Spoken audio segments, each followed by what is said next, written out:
سلفی هایی است که ما دشمنی نداریم، بدبینی نداریم. این باز در نقطه شما را نشان دادم در مرتبه. سلفی ها در کتابشون نوشته است که عایشه در جنگ جمل با مقابله حضرت علی آمده، عایشه مرتد شده است، توبه نکرده باشه کافر بوده. این عبارت کتاب سلفی ها. در دیگر جاش آیون زمزم فی میلاد عیسی ابن مریم تفسیر است، نوشته میکنه که زکریا مریم به شوهر داد، وقتی شوهرش درآمد نکرد، بعد از این خال کرده گرفت اینمی عیسی بچه اینم شوهر است. کفریاتی که در کتابای سلفیات ولا در کتاب شیعه باشه، در کتاب کمونیستا باشه، به هیچ کسی دیگه باشه. بعد میره شیخ قرآن برای سلف میشه. این دیگه غلط است. ما این هر کس بگم با یک آمین گفتن به نماز شام، نماز اعلا کرده، خراب کرده، شتچ کرده، مغرب به دست کشید.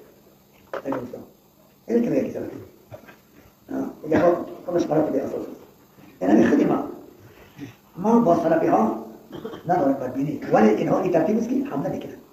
میگن نمازی که رفیت نکردید نماز نمیشه، قرائت خلف امام نکردید نماز نمیشه، سوره بقره را اول آخرش از سر قبل خوندن بدعت است، تراویح 20 رکعت بدعت است.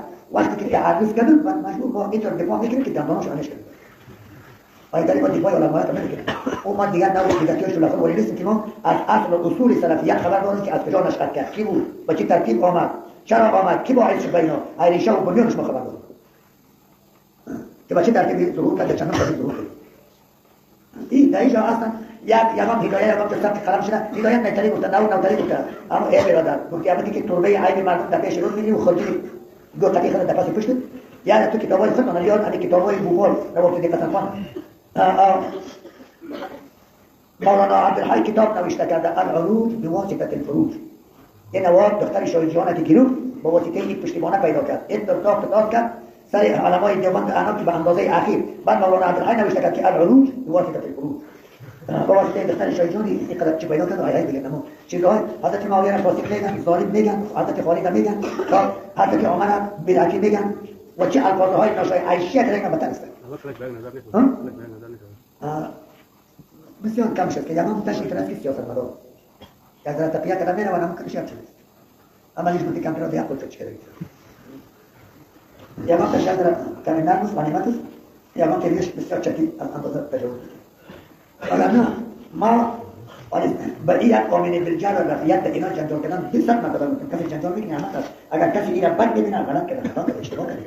امام احمد بن حنبل آمین بالجهل رفیت میکنه، امام شافعی آمین بالجهل رفیت میکنه یا غلط دیگه غلط نیست. اگر رفیت میکنید درست بعد نمیدون بعد نمیبینید ولی بنظر من راجع و اولا است که رفیت نشود بنظر راجع است که رفیت شود. این مسائل نه کسی جنجال میکنه و جاهل است ولی در ذهن اون مثل سر جای ما ایستادگی بود دادن که ایستادگی بود اما دامنش بالا کرد که نه بالا کش چیکلیست اینا نه سر جای ما پول بیدار ایستادگی بود یا کرد ایزه بالا رو ببینید که در عقیده از اینا چقدر خبث است در عمل از اینا چقدر گندگی است. الف لام را بول مدرسان با واسطه این رفیت آمین بالجهل قرائت خلف الامام جنجال کردن تون غلط است انتها میگید که درست برای ما اولا امیر اگر اون وقت میگه که نه نمازتون نماز نشد خود مجبور کنید بخورید. اما به نفس رفیت آمین بالجهل نه گناهکار است نه مجرم است نه میگه که نمازش نشد نمازش میشه درست. اما به نظر ما به نظریه و معلوماتی که من شخصی دارم اولا عدم دفع است اولا است که آمین خفیه بود اولا است که قرائت خلف امام در نماز جهل نیست در نماز خفیه با چندان نداره. الف لام را کتاب احکمت آیاته اصطلاحات القرآن کتاب مبارک بود قرآن تعبیر به کتاب چرا میکنه. نسبت یک ویدیویی که دیروز به دست من رسید تقریبا 4-5 دقیقه است خطا نکنم اگر در بدخشان افغانستان یک پیر موی سفید ضال مضل گمراه و منحرف شده یک غولی مقلد کوری گمراه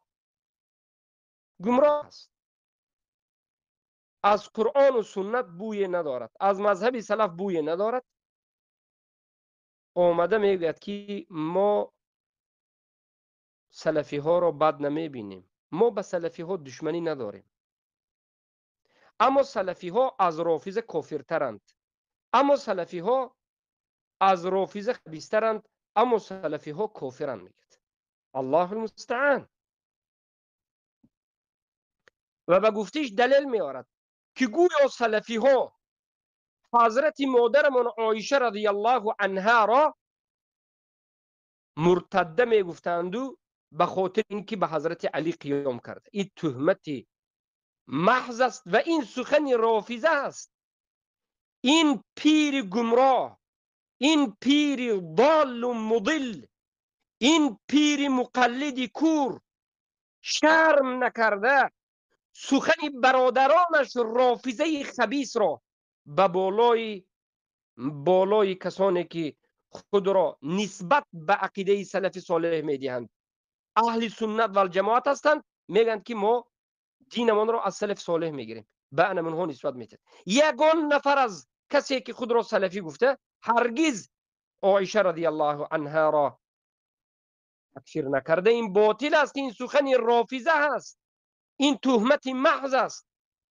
الله لعنت کند تهمت کنندگانی که نترسیده به بالای مسلمان ها تهمت میکنند، نترسیده در بین مسلمان ها تفریقه می اندازند، نترسیده دسیسه رافضگی را پیش میبرند. اینها قبوری اند، این خبثای قبوری انمین وظیفه شون است. تا این درجه مذهب سلف صالح را بد میبینند. الله المستعان. اولین کسانی که مادرمان عایشه رضی الله عنها را شب و روز دفاع کردند و میکنند و آینده خواهند کرد، انا همین اهل سنت هستند. انا همین کسانی هستند که خود را به سلف صالح نسبت میدهند. ما میگوییم و ازواجه النبی اولی بالمؤمنین و ازواجه امهاته. رسول الله برای مؤمنین، برای مسلمان ها اولاتر و بهتر از نفسهایشان هستند و زنهای رسول الله مادران مؤمنین هستند. عایشه رضی الله عنها مادر ما هست، مادر مؤمنین و مسلمین است. عایشه رضی الله عنها صدیقه بنت صدیق است. الله لعنت کند کسی را که عایشه را طعنه میزند. الله لعنت کند کسی را که مادرمان عایشه صدیقه بنت صدیق را کافر میگوید. الله لعنت کند این پیر گمراه را که تهمت به اهل سلف میزند یا تهمت به کسانی که خود را به سلف میزنند میزند. تهمت محض است. این سخن رافضه هست. رافضه هست که مادرمان عایشه رضی الله عنها را قذف میکند، ناپاک به ناپاکیات میکند. رافضه هست که مادرمان عایشه رضی الله عنها را مرتد شد میگوید. مرتده شد. برای چی؟ برای اینکه به علی خست. علی یکی از امامهای معصومین رافضه هست. امام ما اولینشون بعد از رسولان و بعد از رسول الله ابو بکر صدیق است و دومینشون عمر الفاروق است و سومینشون عثمان ذی النورین است و بعد از این علی رضی الله عنه است، رضی الله عنهم اجمعین. و یگان نفر اینها معصوم نیستند. هر کسی که مادرمان عایشه رضی الله عنها را مرتد بگوید خودش مرتد است، خودش کافر است. و اما هر کسی که همین سخن رافضه را به سر اهل سنت، به سر سلفی ها میزند، سلفی هایی که اهل سنت هستند، این یک گمراه ضال است. این موسفید بدخشانی گمراه ضال است. از عقب این نماز خواندن باطل است. از عقب همین انسان نماز خواندن نمازتون باطل است. ای اهل بدخشان افغانستان، ای اهل بدخشان افغانستان، من نظر کردم که در ویدیو چقدر خالصانه مخلصانه در گرد این دجال ضال و مضل پیر گمراه ضال حلقه نشسته. آیا میدونید که این دجال است، دعوت کننده به سوی جهنم است، دروغگوی تهمتگر است، ضال و مضل است، آشکار واضح دروغ میگوید. و بعد از این میگوید که سلفی های امروزه میگویند در کتاب عیون زمزم فی دین عیسی ابن مریم میگه. اول نظر بکن که آیا این کتاب هست یا نیست، ای کذاب مردار. و بعد از این نظر بکن که این کتاب کی نوشته، کدام سلفی نوشته، کدام اهل سنت نوشته. این تهمت بهتان است.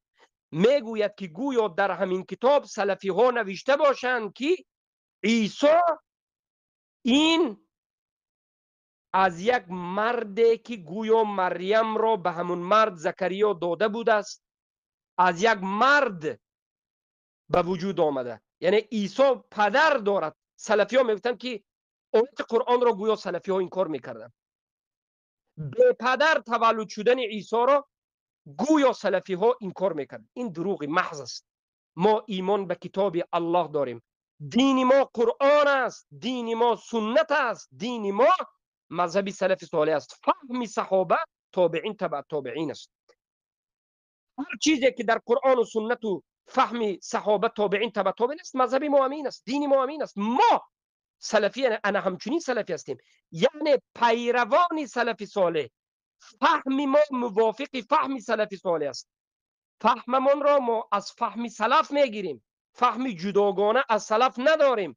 فهم مستقل و علاهیده بیرون و جدا از سلف نداریم. چگونه که صحابه فهمید همون گونه میفهمیم. صحابگان این گونه نفهمید.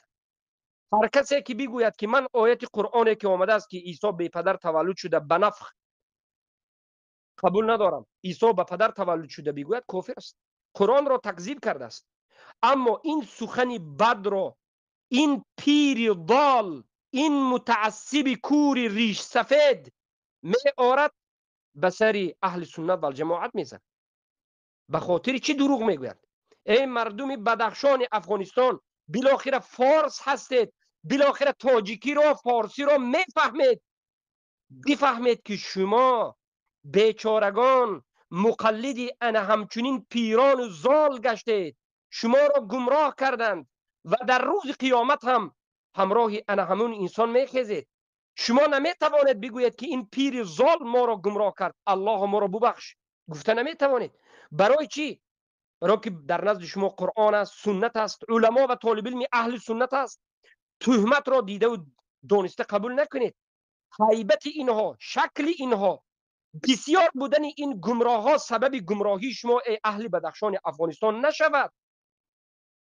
والله تهمت محض است، والله دروغ است.